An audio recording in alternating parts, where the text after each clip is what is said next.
चलिए खबरों को देखते हैं तफसील से और सबसे पहले बात करते हैं पाकिस्तान की बौखलाहट की। बौखलाए पाकिस्तान की नापाक हरकतें लगातार जारी है। पाकिस्तानी आर्मी की जानिब से नौशेरा सेक्टर में सीज फायर के खिलाफ वर्जी की गई और इसमें हिंदुस्तानी आर्मी की जवान राजीव थापा शहीद हो गए।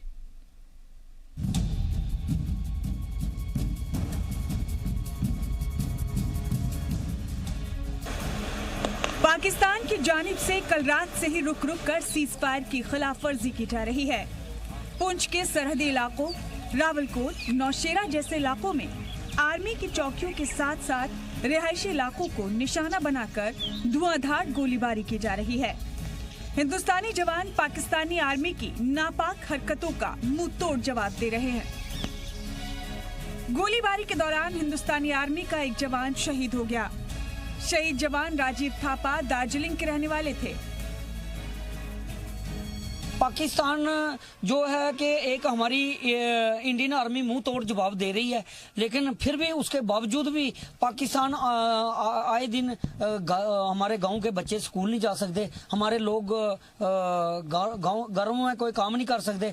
तो ऐसा है कि पाकिस्तान आए दिन फायरिंग करता ही रहता है और आर्मी हमारी पूरा मुंह तोड़ जवाब दे रही है। हमारी सरकार के साथ एक ही गुजारिश है, या तो पाकिस्तान को एक ही बार मुंह तोड़ जवाब दिया जाए या फिर पाकिस्तान से बातचीत की जाए। इससे पहले पाकिस्तान ने जुमेरात को लगातार दूसरे दिन एलओसी पर सीज फायर की खिलाफ वर्जी करते हुए पलावाला सेक्टर में गोले दागे। आर्मी की अग्रिम चौकियों के साथ ही रिहायशी इलाकों को निशाना बनाया गया। धीरे धीरे गोले बरडो गांव के आसपास गिरने लगे। इससे गांव वालों में दहशत फैल गई। गोलीबारी सुबह तक जारी रही। बुध को दोपहर एलओसी पर पलावाला सेक्टर में पाकिस्तान ने सीज फायर की खिलाफ वर्जी करते हुए तकरीबन 1.25 घंटे तक बरडो, बट्टल और केरी इलाके में फायरिंग की। 15 अगस्त के बाद से ही एलओसी पर की जा रही फायरिंग में अब तक 2 जवान शहीद हो गए, जबकि एक शहरी की मौत हुई है। 4 जवान और एक बच्ची जख्मी हुए हैं। ब्यूरो रिपोर्ट, जी सलाम। तो देखा आपने पाकिस्तान की इस नापाक हरकत को जिससे वो बाज नहीं आ रहा है। पाकिस्तान की गोलीबारी से परेशान गांव वाले और जो लोग हैं वो अपने बच्चों और मवेशियों को महफूज मकामात पर पहुंचा रहे हैं। पुंछ के मनकोट के कई इलाकों में पाकिस्तान की जानिब से गोलीबारी की जा रही है और जिससे इलाके के लोगों में दहशत का माहौल है और वो अपने बच्चों और मवेशियों को लेकर इलाके को छोड़कर महफूज मकामात पर पहुंच रहे हैं। तो जाहिर सी बात है कि पाकिस्तान अपनी हरकतों से बाज नहीं आ रहा है। राजगीर पीछे किसी सेफ जगह में माल मवेशी बच्चे ये शिफ्ट कर रहा हूँ। यहाँ हमारे पास कोई मतलब रहने को मोर्चा नहीं है, कुछ नहीं है, हर टाइम फायर हो रहा है।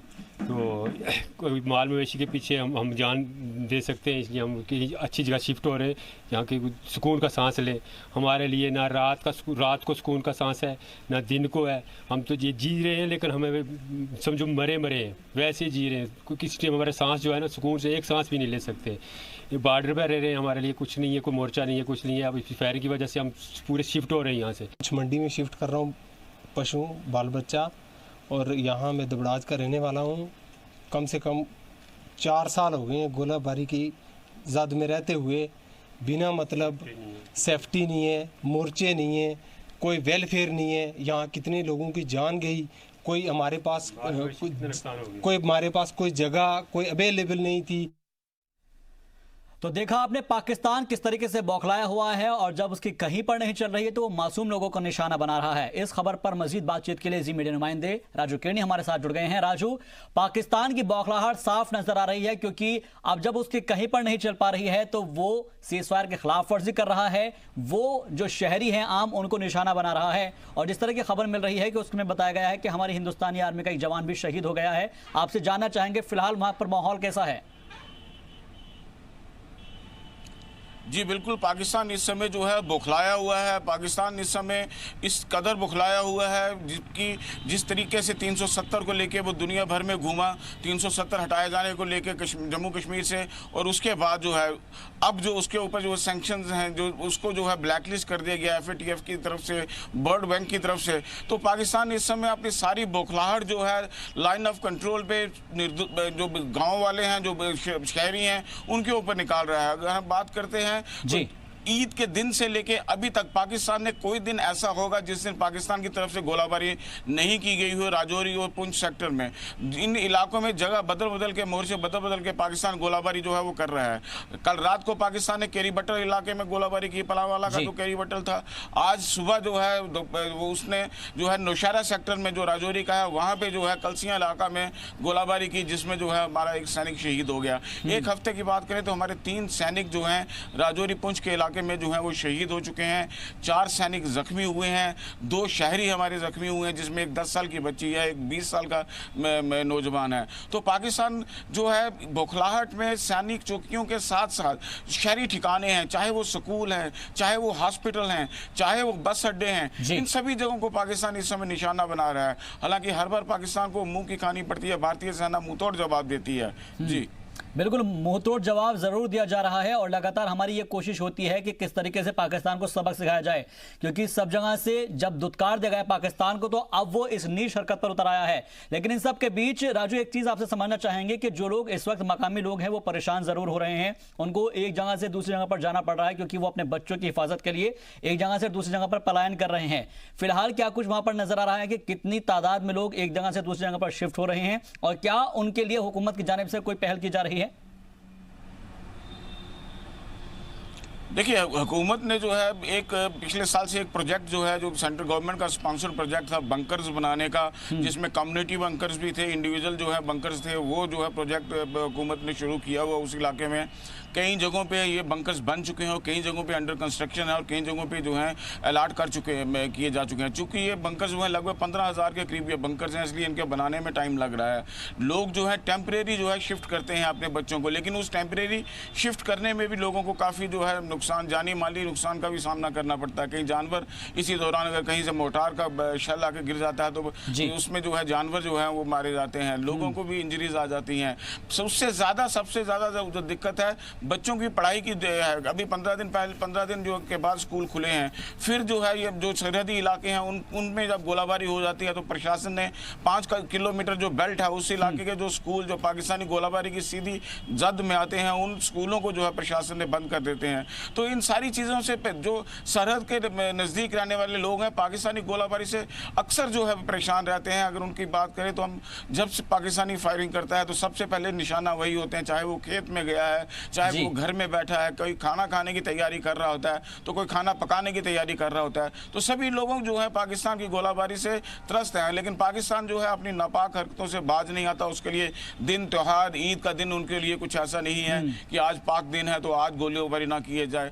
लेकिन पाकिस्तान जो है हर दिन जो है इसी तरीके की जो हरकतें करता रहा है। अभी शाम होने वाली है, पता नहीं किस सेक्टर में पाकिस्तान गोलाबारी शुरू कर दे। जी, और क्योंकि आप जो अंदाजा जता रहे हैं राजू, वो उसका खदशा हमको भी लगता है, क्योंकि अमूमन ये देखने में आता है कि वो जब जैसे अंधेरा होता है तो फौरन सीज फायर के खिलाफ वर्जी करता है। लेकिन इन सब के बीच हम समझना चाहेंगे कि शहीद जवान राजीव थापा जो कि दार्जिलिंग के रहने वाले थे वो शहीद हो गए हैं। फिलहाल उनके जज्दे खाकी के बारे में जानना चाहेंगे कि वो वहां से पहुंचा दी गई है, उनके आबाई जो जमीन है, गाँव है।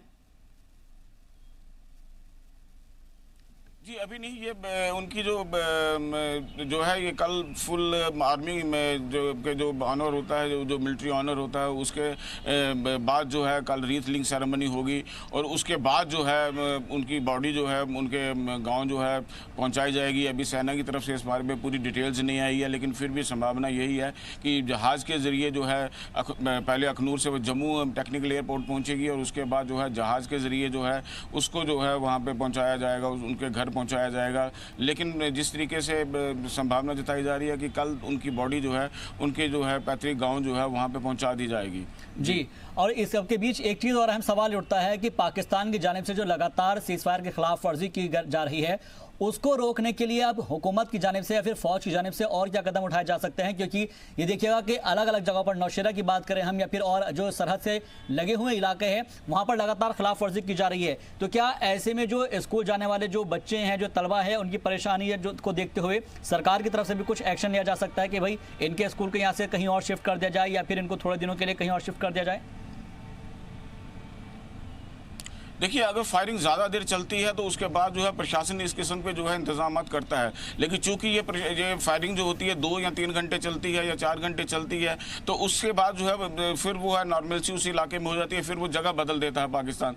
तो ऐसे देखते हुए ये मौत के साए में बच्चे जो हैं स्कूल रोज़ जाते हैं, अगर कहीं पर फंस जाते हैं, कहीं पर फायरिंग शुरू हो जाती है, तो सेना और सिविल प्रशासन की तरफ से जो है पुलिस की मदद के साथ बंकर्स वाली गाड़ियाँ जो हैं भेज के इनको इवैक्यूएट वहाँ से किया जाता है। लेकिन सबसे बड़ी मुसीबत ये है कि ये लोग आखिर जाएं तो जाए कहाँ, अपने घर बार छोड़ के ये कहाँ पे जा सकते हैं, क्योंकि पीछे रहने का कोई ठिकाना नहीं है। आखिर रोज जो पाकिस्तान की ये बहादुर लोग हैं, रोज पाकिस्तान की गोलाबारी भी इतने सालों से सह रहे हैं और अभी भी वो वहीं पे हैं, कई जनरेशन इनकी गुजर गई हैं, लेकिन पाकिस्तान के साथ इसी तरीके से ये तनाज़ा चलता रहता है। और पाकिस्तान जब भी कोई बात होती है, जब भी वो कहीं किसी फ्रंट पे जो है दुनिया भर में मुंह की खाता है, तो वो जो है अपना जो है बौखलाहट में अपनी फायरिंग, अपनी तोपों का मुख जो है सरहद की तरफ जो गांव हैं उनकी तरफ कर देता है।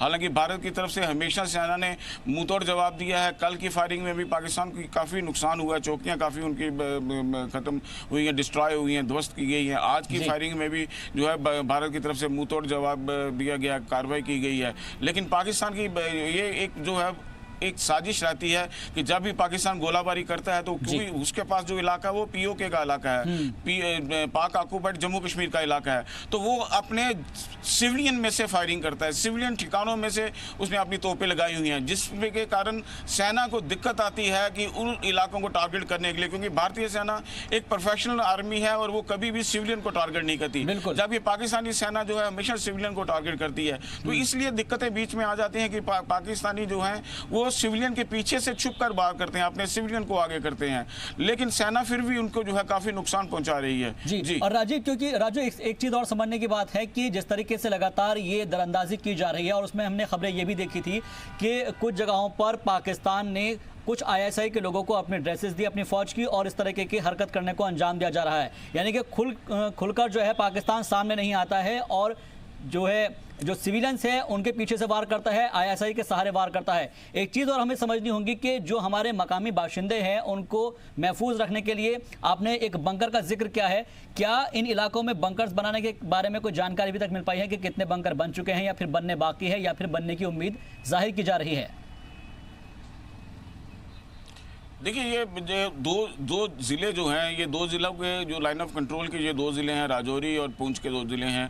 इनके साथ कुछ इलाका जो है जम्मू ज़िले का भी लगता है। यहाँ पे जो है बंकर बनाने की प्रक्रिया जो है पूरे इन 2.5 ज़िलों में जो है ये जो लाइन ऑफ कंट्रोल के यहाँ पे शुरू हो चुकी है। इसके अलावा जो इंटरनेशनल बॉर्डर के साथ हैं, जिसमें जम्मू का इलाका है, काफ़ी सांबा का इलाका है, कठुआ का इलाका है, यहाँ पे ये पूरे इलाके में जो है बंकर्स बनाने की प्रक्रिया जो है वो शुरू हो चुकी है। कई जगहों पर बन चुके हैं, कई जगहों पर अभी बन रहे हैं। तो इसलिए ये पूरी तरीके से ये बताना बड़ा एक मुश्किल सा हो जाएगा, क्योंकि ये अलग जिलों का है कि कितने बंकर्स इस समय बन चुके हैं और कितने अभी तक बनने हैं। लेकिन हर डिस्ट्रिक्ट जो है, हर डिस्ट्रिक्ट मजिस्ट्रेट जो है उसका जो है जिम्मेवारी है कि वो अपने अपने इलाके में जो तयशुदा प्रोग्राम टाइम के तहत जो है बंकर्स को बनाए, ताकि सिविलियंस को जो है सेफ्टी जो है किसी ना किसी तरीके से दी जा सके। जी, बहुत बहुत शुक्रिया आपका मजीद बातचीत के लिए, तमाम अपडेट के लिए आपका।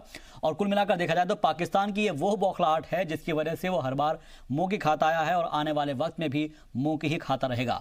चलिए बढ़ते हैं आगे। वादी में पाबंदियों में दी जा रही ढील का सिलसिला आज थमता नजर आया है, जहां पर श्रीनगर समेत कई इलाकों में रोड पर एक बार फिर से कंटीली तारें बिछी हुई नजर आई है। पैरामिलिट्री फोर्सेस की तैनाती भी बढ़ा दी गई है और तालीमी और कारोबारी इदारे भी एहतियातन बंद रहे। वाज़े हो कि हलकी पसंदों ने यूएन चलो मार्च की कॉल दी थी, जो कि पूरी तरीके से नाकाम रहा।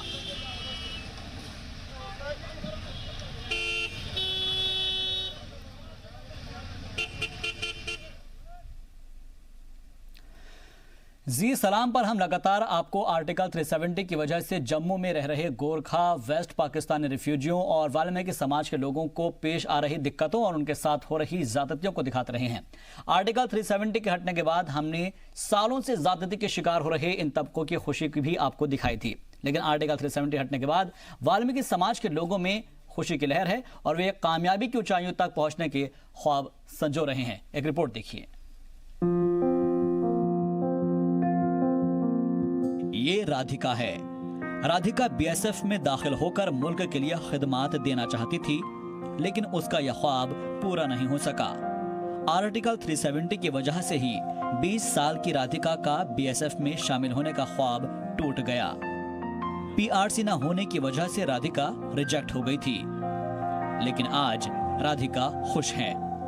ये आर्टिकल 370 ही है जिसने थॉमस गिल को KAS करने से रोक लिया, यहाँ तक कि किसी भी तरह के हायर एजुकेशन लेने से रोक दिया। कोई वकील बनना चाहता था तो कोई कुछ और, लेकिन इन लोगों को 370 की जंजीर ने जकड़ रखा था, जिसकी वजह से ऊंची उड़ान उड़ने वाले ये पंछी अपने पंख नहीं फैला पा रहे थे। आर्टिकल 370 और 35A की वजह से ही पढ़े लिखे होने के बावजूद राधिका, थॉमस, घारू और न जाने कितने ऐसे ही नौजवान सिर्फ सफाई का ही काम कर सकते थे, लेकिन अब ऐसा नहीं होगा। वाल्मीकि तबके से ताल्लुक रखने वाले इन लोगों के तालीम हासिल करने पर भी रोक थी, यानी वे किसी भी प्रोफेशनल कोर्स या फिर किसी तरह के हायर एजुकेशन के लिए कॉलेज या यूनिवर्सिटी में दाखिला नहीं ले सकते थे। कुछ लोगों ने रियासत के बाहर से अगर पढ़ाई कर भी ली तो उन्हें नौकरी के लिए PRC की जरूरत पड़ती थी और फिर सपने चकनाचूर। साल 1957 में लाए गए वाल्मीकि तबके के लोगों के साथ 370 का हवाला देते हुए ही ज्यादती शुरू हुई।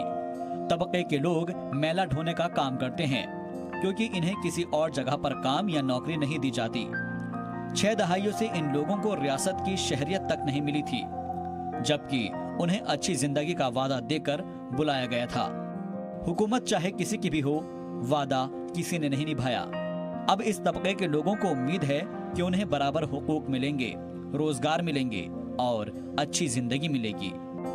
272 की तादाद में जम्मू लाए गए वाल्मीकि समुदाय के लोगों की आबादी आज बढ़कर हजारों में हो गई है, लेकिन इन्हें आर्टिकल 370 और 35A की वजह से जम्मू कश्मीर की शहरियत नहीं मिली। पूरे मुल्क में वाल्मीकि तबके और दूसरे दलितों को कई तरह के हुकूक हासिल हैं, लेकिन जम्मू कश्मीर में रह रहे इस तबके के लोगों के लिए इस तरह के कानून का प्रोविजन नाफिज नहीं था। मगर आर्टिकल 370 हटने के बाद लोगों को उम्मीद है कि इन्हें अब इज्जत व वक़ार की जिंदगी मैसर होगी। इनके पढ़े लिखे बच्चों को रियासत में नौकरी मिल सकेगी। अब ये जम्मू कश्मीर के ऑफिशियल बाशिंदे बन सकेंगे। ब्यूरो रिपोर्ट, जी सलाम। आज हम आपको कुपवाड़ा से आई नए कश्मीर की आवाज़ सुनाएंगे और कश्मीर के नौजवानों को क्योंकि अमन चाहिए, तरक्की चाहिए, रोजगार चाहिए, अच्छी तालीम चाहिए और उन नौजवानों को भरोसा जगा है मरकज़ की मोदी हुकूमत में। यहाँ के बच्चों के ख्वाब पूरा करने और उनके मुस्तकबिल को संवारने के काम में फ़ौज पूरी तरह से मददगार साबित हो रही है, लेकिन कुछ लोग सच्ची तस्वीर की बजाय झूठा माहौल बना रहे हैं। उन्हें कश्मीर के ये नौजवान जवाब दे रहे हैं। पेश है रिपोर्ट।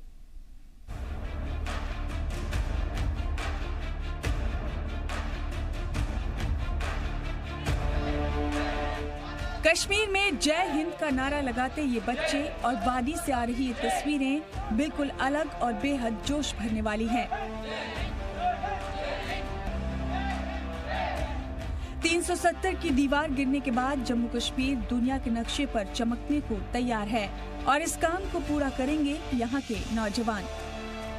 मेरे युवा जम्मू कश्मीर के विकास का नेतृत्व करेंगे और उसे नई ऊंचाइयों पर ले जाएंगे। मैं जम्मू कश्मीर और लद्दाख के नौजवानों, वहां की बहन बेटियों से विशेष आग्रह करूंगा कि अपने क्षेत्र के विकास की कमान आगे आइए, खुद संभालिए। इन दो तस्वीरों में जमीन आसमान का फर्क है। पाकिस्तान परस्त अलहदगी पसंद अपने फायदे के लिए कश्मीर के नौजवानों को भड़काकर पत्थरबाजी करवाते हैं, लेकिन उसी कश्मीर में ये पीढ़ी भी बड़ी हो रही है जो समझ गई है कि कश्मीर में खून खराबा नहीं, अमन और भाईचारे का रास्ता ही सही रास्ता है। ये कश्मीर के बच्चे अपनी तकदीर खुद लिखना चाहते हैं, इसलिए इन्हें दहशतगर्दों का डर नहीं। इनकी आंखों में उम्मीद है बेहतर कल की और इनका कल संवार रही है हिंदुस्तान की फौज। बहुत सारे, जैसे कि विंटर में यहाँ पर जो है रोड बंद पड़ता है सर, फिर जो वो हेलीकॉप्टर में हमें मस्जिद से कुपवाड़ा तक लेते हैं सर। सॉइल इरोजन होता है सर, एवेलेंस आते हैं नीचे सर, उसमें भी बहुत मदद करते हैं सर हमारे आर्मी जवान सर। इंडियन आर्मी से खुश हैं जिस तरह आपको मदद? हाँ, बहुत खुश है सर, बहुत खुश है। आप लोग में से कौन कौन इंडियन आर्मी में जाना चाहता है? सभी सर। आप में से कौन कौन इंडियन आर्मी को ज्वाइन करना चाहता है आगे चल के? जय हिंद और भारत माता की जय के नारे लगाने वाले इन नौजवानों से हमने बात की तो मालूम हुआ कि इनके ख्वाब भी हम जैसे हैं। इन्हें भी अच्छी तालीम पाकर IPS डॉक्टर बनना है, फौज में जाना है। इन्हें भी रोड, अस्पताल और बेहतर ट्रांसपोर्ट चाहिए। करते हैं डेवलपमेंट की बात करते हैं, आप उनसे क्या उम्मीद लगाए बैठे हुए? सर ऐसी उम्मीद नहीं है सर। आज तक पहले जो भी आए थे, जैसे कि CM साहब थे या और कोई प्राइम मिनिस्टर था, हर एक कहता था कि विकास होगा, पर आज तक विकास नहीं हुआ। इसीलिए हमें उम्मीद भी नहीं है कि विकास होगा या नहीं होगा, क्योंकि अब हम हमें ये उम्मीद रखते हैं कि हो सकता है कि डेवलपमेंट हो सकती है। यहाँ प्रॉब्लम किस चीज़ की है? यहाँ बहुत सी प्रॉब्लम है, जैसे कि यहाँ नेटवर्क की प्रॉब्लम है, रोड की प्रॉब्लम्स है, नेटवर्क, रोड की, हॉस्पिटल्स अच्छे नहीं है। जैसे कि हमारे को जब हम 12th पास करते हैं, फिर हमारे को बहुत दूर जाना पड़ता है कॉलेज के लिए, कुपवारा जाना पड़ता है, कम से कम 100 किलोमीटर दूर जाना पड़ता है। अगर हमारे को यही मछली में कॉलेज होता तो हम अच्छे तरीके से पढ़ सकते। जैसे कि आधे स्टूडेंट गरीब होते हैं, वो पढ़ नहीं पाते फिर दूर जाके। ऐसा ही सही बात बोल रहा है कि हमें कॉलेज बहुत दूर है। मैं भी 12th अभी पढ़ रहा हूँ, लेकिन मुझे अभी कॉलेज जाने का बहुत शौक है, लेकिन मैं नहीं जा सकता क्योंकि मैं एक गरीब बाप का बेटा हूँ सर।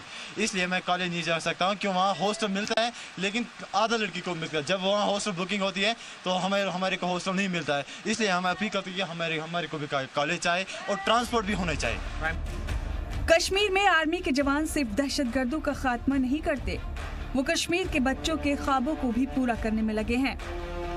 फौज का मिशन सद्भावना इसी का एक हिस्सा है। दौरा यमन से तरक्की और तालीम आएगी और ये टूर कश्मीर के बच्चों को मुल्क से जोड़ेगा।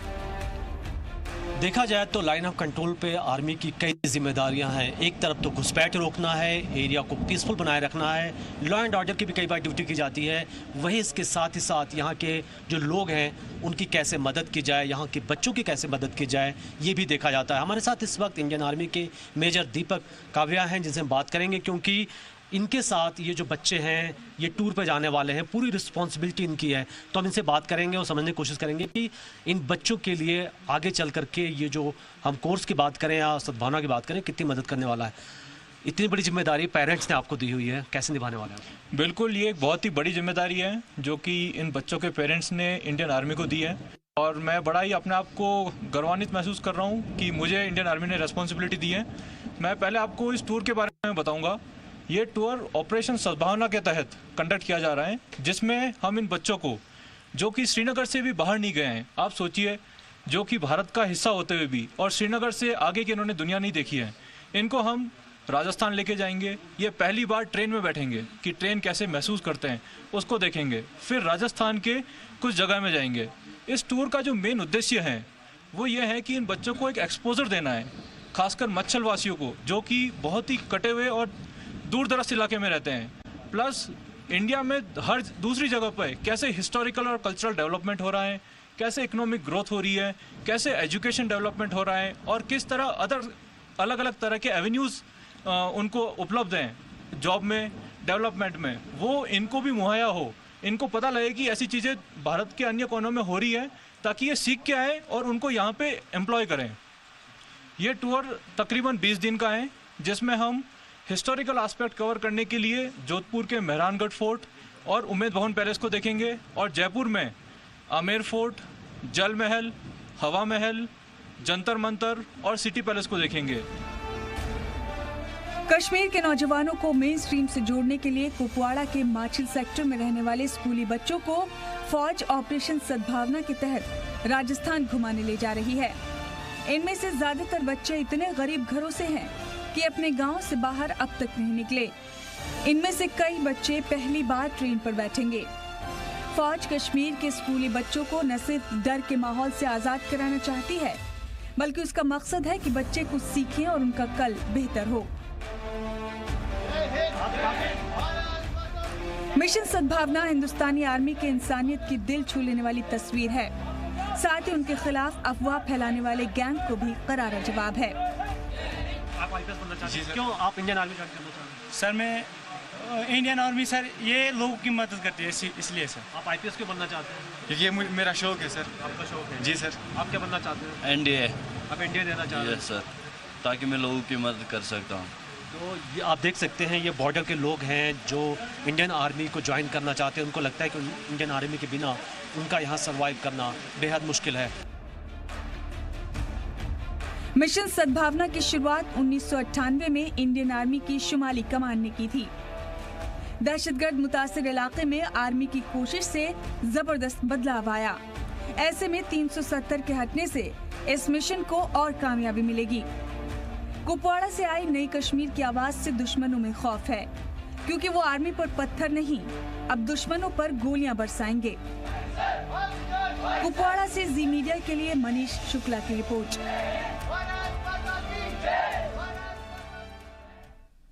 चलिए बढ़ता आगे। जम्मू कश्मीर पीपल्स मूवमेंट के सदर और साबिक IAS ऑफिसर शाह फैसल को दिल्ली एयरपोर्ट पर रोके जाने को लेकर दिल्ली हाई कोर्ट में दायर अर्जी पर कोर्ट में सुनवाई टाल दी गई है।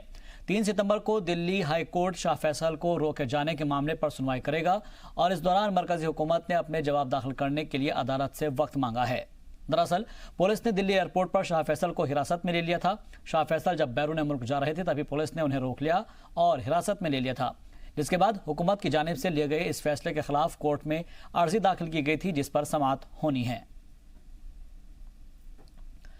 तो शाह फैसल को दिल्ली एयरपोर्ट पर रोके जाने का यह पूरा मामला है, जहां पर अर्जी पर कोर्ट में सुनवाई टाल दी गई और मरकजी हुकूमत ने जवाब दाखिल किया है और कहा है कि जवाब दाखिल करने के लिए उसको वक्त चाहिए और कुछ और वक्त की मांग मरकजी हुकूमत की जानिब से की गई है। अब 3 सितंबर को दिल्ली हाई कोर्ट में समाअत होगी और उसमें पता चलेगा कि आखिर हुकूमत की जानिब से क्या कुछ जवाब पेश किया जाएगा। लेकिन इन सब के बीच आपको बता दें कि शाह फैसल को दिल्ली एयरपोर्ट पर रोक लिया गया था। जम्मू कश्मीर पीपल्स मूवमेंट के सदर हैं और साबिक IAS रह चुके हैं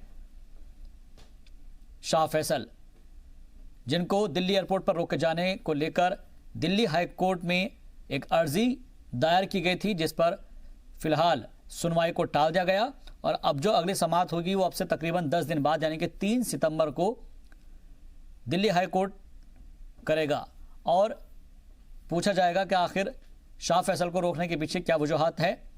हालांकि इस दौरान मरकजी हुकूमत ने भी अपना जवाब दाखिल करने के लिए अदालत से वक्त मांगा है। बताया जाता है कि जिस तरीके से पुलिस ने दिल्ली एयरपोर्ट पर शाह फैसल को हिरासत में लिया था और यह कहा जा रहा है कि शाह फैसल जिस दौरान बैरून मुल्क जा रहे थे कि उसी दौरान पुलिस ने उन्हें रोक लिया था और हिरासत में लिया था, जिसके बाद हुकूमत की जानिब से लिए गए इस फैसले के खिलाफ कोर्ट में अर्जी दाखिल की गई थी, जिस पर समाअत होनी थी। लेकिन अब 3 सितंबर तक उसको टाल दिया गया है और 3 सितंबर को मामले पर सुनवाई होगी। जी मीडिया नुमाइंदे सुमित कुमार हमारे साथ मजीद बातचीत के लिए जुड़ गए हैं। सुमित, कोर्ट की जानिब से क्या कुछ कहा गया है? देखिए, आज इस पूरे मामले को लेकर दिल्ली हाई कोर्ट में सुनवाई हुई और शाह फैसल की ओर से जो वकील थे उन्होंने कहा कि जिस तरह से उन्हें दिल्ली एयरपोर्ट से जो है डिटेंशन कर लिया गया था और वापस कश्मीर में जो हाउस अरेस्ट किया गया है वो बिल्कुल गलत है और उनके परिवार को भी मिलने जो है नहीं दिया जा रहा है, जिस पर कोर्ट ने केंद्र सरकार से कहा है कि वो उनके परिवार के जो सदस्य हैं उनको बारी बारी से मिलने दिया जाए।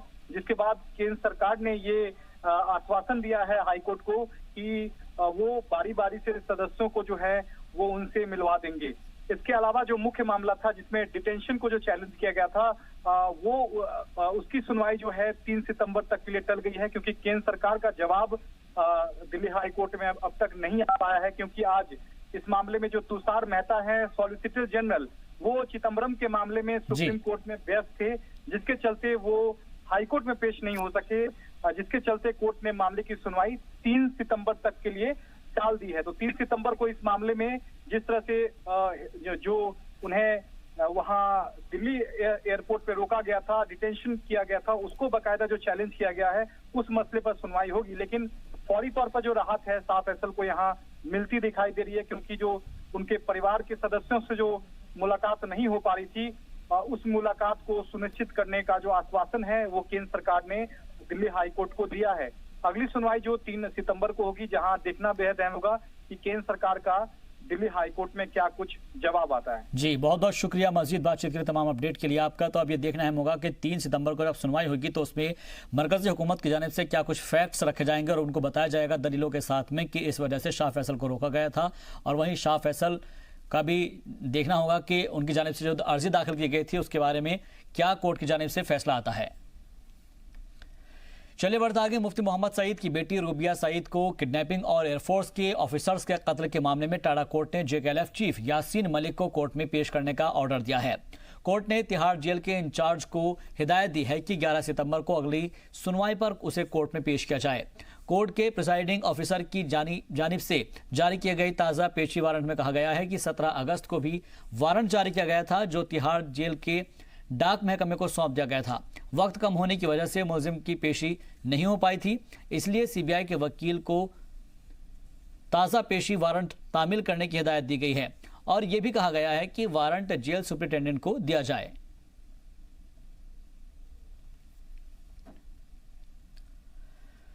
उधर बडगाम जिले के शरीफाबाद में दहशतगर्दी मुखालिफ दस्ता के हेडक्वार्टर के आसपास रहने वाले मकामी लोगों के लिए आर्मी की जानिब से एक कम्युनिकेशन सेंटर का कायम किया गया है। और आपको ये बता दें कि रियासत में इंटरनेट खदमात बंद होने से लोगों को काफ़ी दिक्कतों का सामना करना पड़ रहा है। फौज की इस पहल से लोगों को राहत मिली है। लोग अपने रिश्तेदार को बातचीत करने के लिए वहाँ पर पहुँच रहे हैं, उनका हालचाल जान रहे हैं। कम्युनिकेशन सेंटर चालू होते ही मकामी लोगों की यहाँ पर भीड़ लगी हुई है। लोग अपने रिश्तेदारों और दोस्तों के साथ साथ अहबाब से भी राब्ता कर पा रहे हैं। आपको बता दें कि आर्टिकल 370 हटाने के बाद हालात तेजी से मामूल पर आ रहे हैं और कश्मीर घाटी के ज्यादातर हिस्सों में पाबंदियों में ढील भी दे दी गई। जगह जगह से बैरिकेडिंग्स हटाए जाने से सड़कों पर निजी गाड़ियों की आमदोरफ्त बढ़ गई है। तो वहीं स्कूलों और दफातर के अंदर भी लोगों की हाजिरी बढ़ी है। साथ ही अब कम्युनिकेशन सेंटर के कयाम से लोगों को राहत मिल रही है। बहुत टाइम से यहाँ पे मैं 2-3 दिन से आ रहा हूँ, बहुत हेल्प हो रही है। बाकी जगहों से तो बहुत हेल्प हो रही है यहाँ पे, क्योंकि यहाँ पे टाइमिंग भी अच्छी मिलती है फ़ोन करने के लिए और मैं फ़ोन भी अच्छे से कर पाता हूँ, बात भी अच्छे से कर पाता हूँ। कोई रेस्ट्रिक्शंस नहीं है ऐसे फ़ोन करने की, आराम से हो जाता है सब कुछ। जी यहाँ पे इन्हें एस्टेब्लिश किया हुआ है अभी, तो इससे बहुत सारा बेनिफिट मिल रहा है क्योंकि अभी कम्युनिकेशन पूरा बैठा हुआ है पूरी स्टेट में। और जो बाहर हैं बच्चे या जिनके घर वाले हज पे गए हुए हैं बाहर, तो उनके लिए बहुत ही मुफीद है अभी, ये फ़ायदेमंद है। तो यहाँ पे आके वो कॉल कर रहे हैं और फीडबैक मतलब वहाँ से क्या है पूछ रहे हैं, वहाँ के हालात जो है वो मतलब बता रहे हैं बस।